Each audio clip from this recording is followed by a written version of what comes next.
going to be showing you how to graft the top of your flip top for your mitt.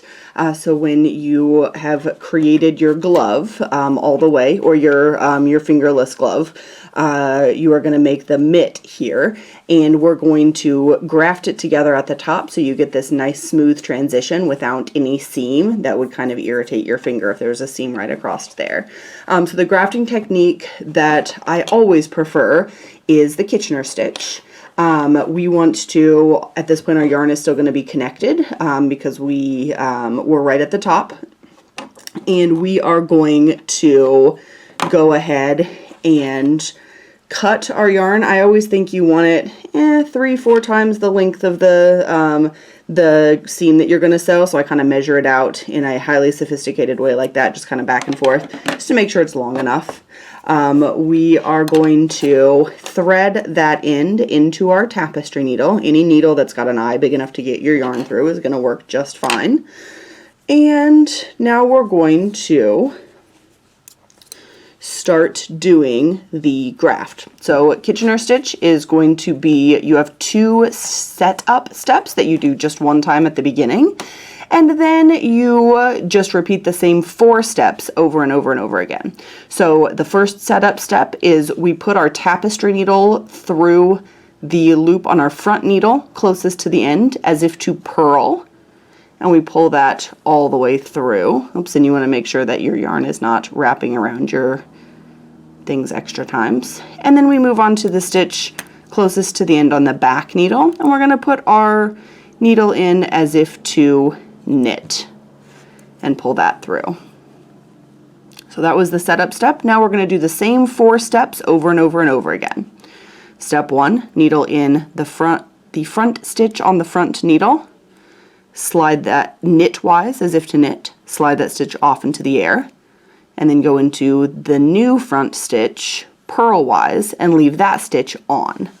So then I just pull my working yarn through, and now I'm going to move on to the stitches on the back needle. I'm going to go through that front stitch, put my tapestry needle through as if to purl, and slide that stitch off.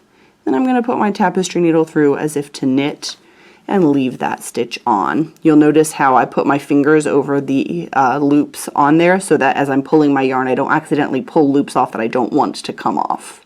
So I'm going to do those 4 steps one more time. Needle in as if to knit on the front stitch, needle in as if to purl on the front needle, pull through, switch to the back needle. I do, when I'm finished with the needle, I like to pull it out again so those stitches don't fall off when I don't want them to.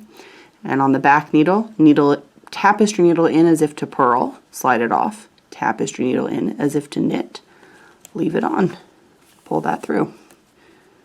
And exactly how tight or loose you pull that yarn is just going to take a little bit of practice. As you're looking, you want it to look as if, so this is actually the graft right here. See how it's really hard to see because it looks identical to the rest of the fabric around it? That means you're doing the graft right.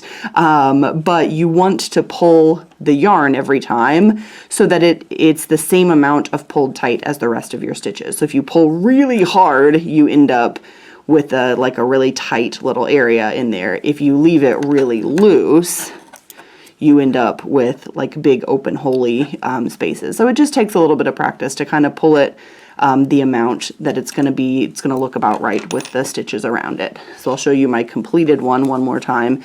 As you're looking at this, I just realized that that was inside out. So as you're looking at this line of stitches right here is the one that was grafted across. And so that's, you want it to pull the same amount of tight as the rest of the fabric around it. I will tell you, I've probably sewn 1,000 grafts with Kitchener stitch, so if yours does not look this perfect, that's okay if you're new to it. And that's how the Kitchener stitch works.